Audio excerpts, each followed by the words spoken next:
Hello and welcome back to the Greek Pyramid. It's been a little while since I last made a video. I've been on holiday and was unable to work on a new one. I thought for today we'll do a classic YouTube style tier list ranking. This will be of all the villains, antagonists and monsters within the Percy Jackson series. There'll be all the ones that Percy fought or that named, potentially a few exceptions. We're just going to see how it goes really. Got them all sat along the bottom here. If we look at all the tiers we have to play with today, we have God, not literally, damn good villain, if you'll excuse the potentially overused pun, meh, because I couldn't think of anything better really, underused, also not me being creative enough, and then fifth, straight to Tartarus. So now that we've got all these tiers in place, let's jump straight in. First up, we have Alecto and the rest of the Furies. I think these guys are going to have to go in underused. I know they appear quite a lot, they're just taking orders from Hades, so I think they're truly evil. I just think they're kind of a bit pointless at times, quite easily defeated, but then also not that bad. Next we have Nancy Bobofit, quite a good nasty playground kind of bully, pisses off Percy a lot in the first part of the book and getting him into trouble. I think due to her character we're going to put her in tier 2, damn good villain. Third up, we have a classic monster from the Greek myths, probably one of the best known. And for Percy just to kill it straight off the bat helps to immediately show Percy's power and instinct before he's even had any training or practice. Also managing to take Percy's mother away from him and causing some heartache puts him in the damn good villain tier. He also comes back in the final book in a more battle-ready form and is still pretty easily destroyed by Percy. So that's why he can consolidate himself in the damn good villain. You know what, I would push him towards God, but I really don't want to bloat that tier too much. Then another good, creepy villain in Medusa. I think not a huge amount needs to be said about her. I think she definitely has to go just next to the Minotaur in damn good villain. Actually, in fact, I think she should probably go to the top of tier 2. I'm not sure I'll organise all of these, but I just think Medusa is a pretty big classic one. He pulled out in the first book is quite a statement. Okay, so we've got some good early rankings, a few tier 2s and one tier 4. But next up we have Echidna. Probably could be in tier 4 because I don't think she's particularly well used, but I do think she's just a bit useless, particularly when we come across multiple of her children and her husband later on who pose much great threats. I would expect her to be a bigger threat. I'd be intrigued to instead have her in the last Olympian when Typhon breaks free as a kind of double team. Especially if Percy doesn't kill her, I would have been intrigued for her to return, but I think she's got to go in tier 5 just because she doesn't really serve a purpose, they don't really battle, it just causes Percy to jump out. Then obviously her partner, Chimera, it doesn't really feel right to put this one not in tier 5, but I kind of think Chimera, I wasn't expecting as much now that I know more about Echidna. So I think there's got to be less potential there, so I think I just put it in tier 4 and underused. Next up we've got the Lotus Casino. I'm not sure if you can technically include the whole casino as a villain, but I think they're just such a classic part of the first book they kind of have to go in there. So I'm going to put them in God tier, as I think they're just that good. It's such a classic scene. I think I'd love to go in there, but then spent 40 years just sat there. So yeah, that's the first one in God tier. Maybe you completely disagree with that. Now we have an unfortunately headless Krusty, but I kind of think that fits with what Procrustes does because he chops off people's heads and feet or stretches them and stuff like that. Nice change into the present for this story to make it the waterbed because it shows a good display of power of Percy. I think this is quite a good part of the book. I'm quite intrigued to see how they do this within the TV show as well. So I think he's going to go in damn good villain. Then we have Ares up next. Difficult to say whether he's a true villain. He's kind of a misguided antagonist, being manipulated, controlled, then kind of just appears to say how he's going to pummel Percy or generally cause rage in later books. And for Clarice to have a bit more of a even bigger stick to beat Percy with. So I think I'm just going to put it in 3. I'm not sure he's underused because of how much we see him. Maybe he could probably go in tier 5 as well. I just don't think he's particularly relevant. So I'm just going to put him in tier 3 in meh. Next up we have Gabe Ugliano. Gotta hate this guy. Disgusting human being. Also the darkness when Sally decides to turn him into a statue and sell him. It's a bit weird, but absolutely brilliant. Just quite harrowing, really. I think he probably should go straight to Tartarus, but I think I'm going to put him in tier 1 because of how like disgustingly you hate him. And I think evoking that kind of emotion means he's got to be good enough to go in tier 1. So that rounds off Percy Jackson and Lightning Thief. It's a pretty even tier list so far, with a few in damn good. Only 1 in straight to Tartarus, which probably shows the strength of these books. But let's move straight on to the Sea of Monsters and see how we think about the villains within this book. Next up we have the Lystragonians, the giant cannibals, the Canadians. The pretty cool bit of deadly dodgeball, a bit of an allusion towards Tyson. I think they're pretty cool, pretty nasty villains, so I think I'm going to put them in damn good. Then we have the Culkist Bull, bit just a distraction villain really, showing how bad things are at Camp Power of Blood as well as revealing Tyson as a Cyclops. There's not a huge amount to them. I'm sorry I've used a film image here. I think we can all agree on our opinions on those films. But I'm going to put these in tier 3 because they're just kind of there.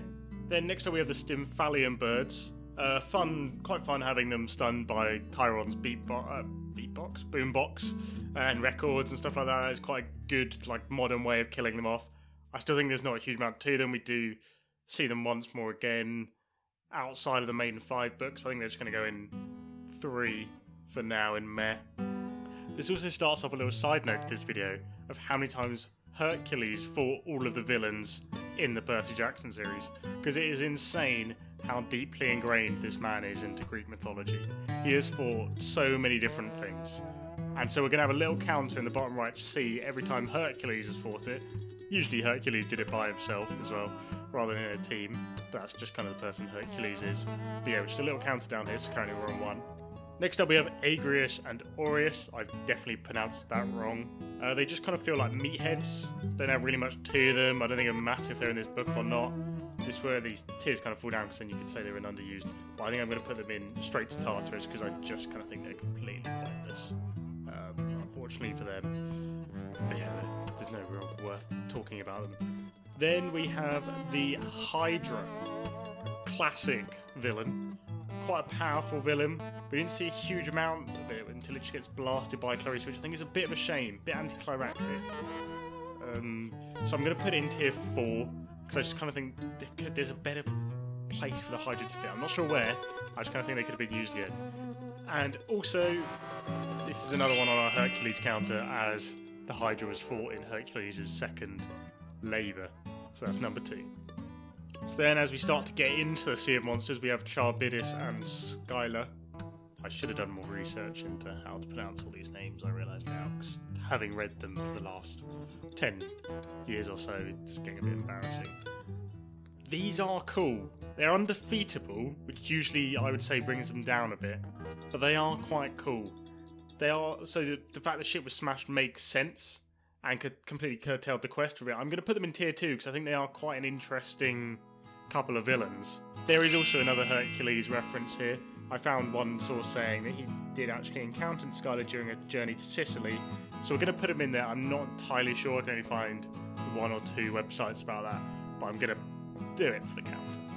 Okay, we've got Circe up next. Annabeth being brilliant, whilst Percy is undoubtedly a bit of an idiot. It does make him learn for later not to trust random people he comes across. We see him be a bit more wary, I think, with Calypso and stuff like that, which makes sense. It's all a learning curve at the end of the day. It does set in motion the Raina and Hyla arc later on in the Heroes of Olympus series, but we're not necessarily ranking it on that. But I think Circe's got to go in tier 2 for those guinea pig scenes. I think it's quite good fun. Okay, next along this journey we have the Sirens. Mildly ridiculous Annabeth decided to listen to them, but I understand the pursuit of knowledge and things like that, things you don't necessarily know. But I think you can only basically just die against them. There's no real fighting them. You did see some nice hydrokinesis from Percy, but I think they've got to go in tier 4 in underused. Maybe they should be a meh, maybe it should be straight to Tartarus, but I think they're going in tier 4 for now. Let me know what you think about these general rankings as well. Next up, Polyphemus, kind of the big bad of this book.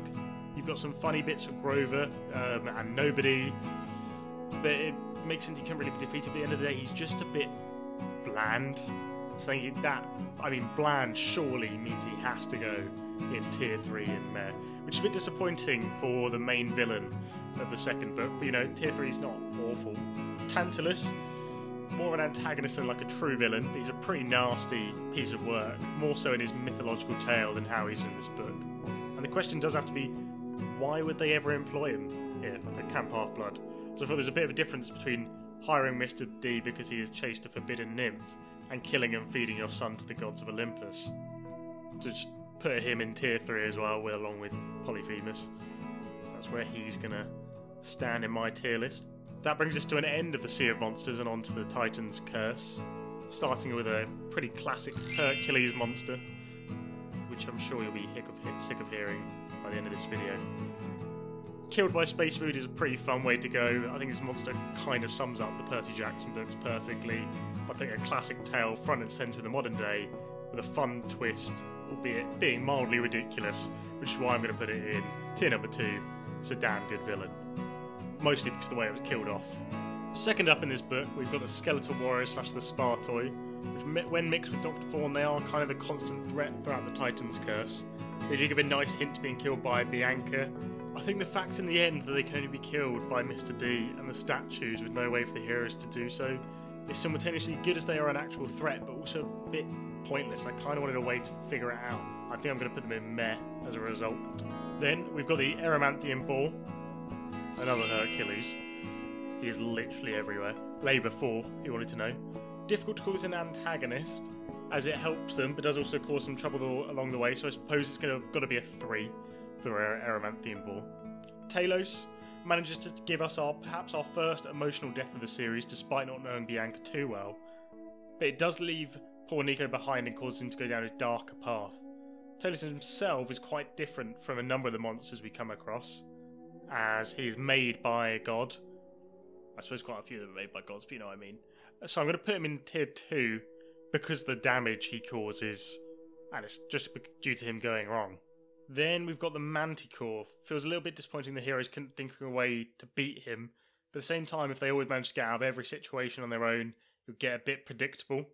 I tried to find some instances of like weaknesses that the Manticore could be used for, or used against, and the only mention I could say is that some sources say they can't hurt elephants, so maybe this should have been like a Heroes of Olympus Frank-esque situation, although I think Frank would be sick of just constantly turning into animals at times. I think the Manticore's kind of got to go in tier 4, because it's kind of too strong, but then the heroes have managed to defeat stronger things as well. So I think tier 4 has got to be where the Manticore goes. Then we've got Ladon. Difficult to say that he is a villain, as he's just vibing, protecting his tree. So I think probably a 4 for him, unfortunately.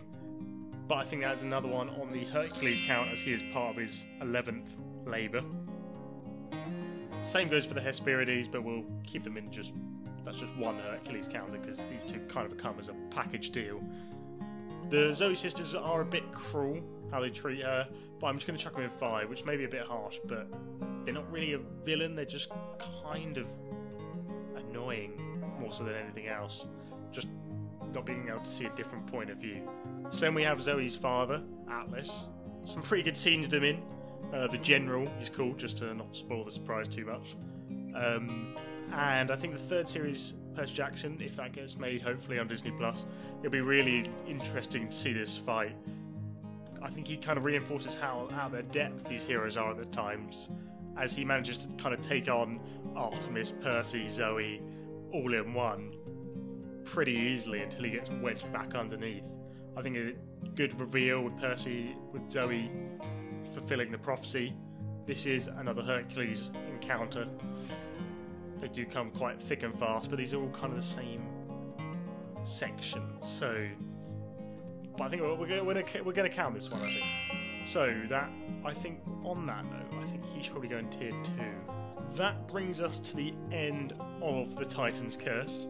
So as we move into the Battle of the Labyrinth, the first antagonists we come across are Tammy and Kelly, the Empusai. Continued threat even into the House of Hades, when Annabeth and Percy fall into Tartarus. They're quite a multifaceted, charming yet demonish villain, so I think they're going to go in tier 2. Then we've got Campy. Feels a bit weird putting in God tier. which feels quite a big threat whenever we meet her. She feels more like a collection of monsters than one entity. Potentially due to the fact they just can't beat her, it's just the form of them makes her feel that much more powerful. I also think it's due to how cruel she is portrayed, as you can see how frightened Briar Ares is. That's why she's going to join the Lotus Casino and Gabe in Tier 1. Then next up we have Geryon, known from the 10th Labour of Hercules, so you can add that to the counter. He is a pretty nasty piece of work, as we see how he treats his animals, going back on his promise. This man is using literal barbecue instruments to kill the demigods, well, to kill Percy, due to how confident he is that Percy is unable to kill him as he can't shoot an arrow. That is eventually his downfall, as Percy somehow shoots an arrow mid-air, but I think this guy is such a piece of work, he's got to go in Tier 2, along with quite a growing selection of people in Damn Good Villain. Then we have the Sphinx. I enjoyed the shake-up from the classic Sphinx, because otherwise it would have been a bit obvious, asking pointless questions, but I'm two minds about the Sphinx. I would have been intrigued to see Annabeth asking some really difficult riddles. I think I would have liked to be trying to think along with the riddles with Annabeth. At the same time, it is quite good fun seeing Annabeth getting pissed off at the awful general knowledge questions the Sphinx comes up with that require no thought, just knowing the answer. But I think that's just got to be a Tier 3, just a standard meh, really. So then we have the Telkins, which is a bit difficult to see from this image. I think these guys have also got to go in Tier 3. They're not entirely bad, really, and they do have some solid reasons for being against the gods. There's a bit of foreshadowing to them making Kronos' scythe. They do appear at later points in the series, as they are to an extent a bit of a grunt mass race, but quite a smart grunt mass race, but they don't necessarily do much after this, really. Okay, I've realised we're going to have to zoom out, because there's quite a lot of people still to go into this tier list. So then we've got Antaeus. I think this is a very good villain. I think you've got that kind of classic Poseidon not having all good children playing into this, and I think it shows how intelligent Percy can be with a little help from Annabeth, of course, thinking that he needs to get him off the ground, which is shown in the traditional myth. The traditional myth which does feature Hercules, so you can add another one to that tally. But Hercules does literally just lift him off the ground and kill him with a bear hug by crushing him, which is pretty grim, really. But that's why I think the Percy one's much more interesting. Then we've got Ethan Nakamura. In this book, at least, he is truly an antagonist and really rams it home as he turns his back on the gods, which we've heard about people doing, but as we see him do it, causing Kronos to be able to rise and bringing around that horrifying moment with Luke, I think that means he's got to kind of go in Tier 1. He's got so much more to him, the way he's so multifaceted and constantly kind of walking in that grey area as to what is right due to his mum. I think that kind of has to put him in Tier 1. Then we've got Minos. Brilliant use of this character, both in the flashbacks, the cruel master manipulator. But I do have to wonder how he ever managed to become part of the council. It does seem a bit ridiculous. But I think the cruel nature of the way he's trying to put Nico down certain paths to allow him to come back, I think that's got to put him in Tier 1, along with Ethan. He also does meet with Hercules in his 7th labour, so that is another little addition down in the bottom right. But that does mean that there's 3 Tier 1s in a row to end this book, which may give you a small hint as to which my favourite book is, but that may be a different video entirely, so we're not going to get into that now. But then if we move on to the last Olympian, we have the giant crab. Good, quick monster, fills a gap. Another Hercules story, but apparently he crushed it under his foot whilst fighting the Hydra rather than being stabbed in its weak spot. So I reckon this is probably just a meh. Kind of just there to fill a gap of destroying something. Then you may be wondering what this little emblem is, and this is the baby Telkine. I accidentally made 2 of them, as you can see. This is potentially the saddest death in the entire series, so we are going to take a quick moment to mourn. He doesn't quite realise with his little demon's lunchbox, so obviously God tier for the poor little baby Telkine. We're going to put him in there twice.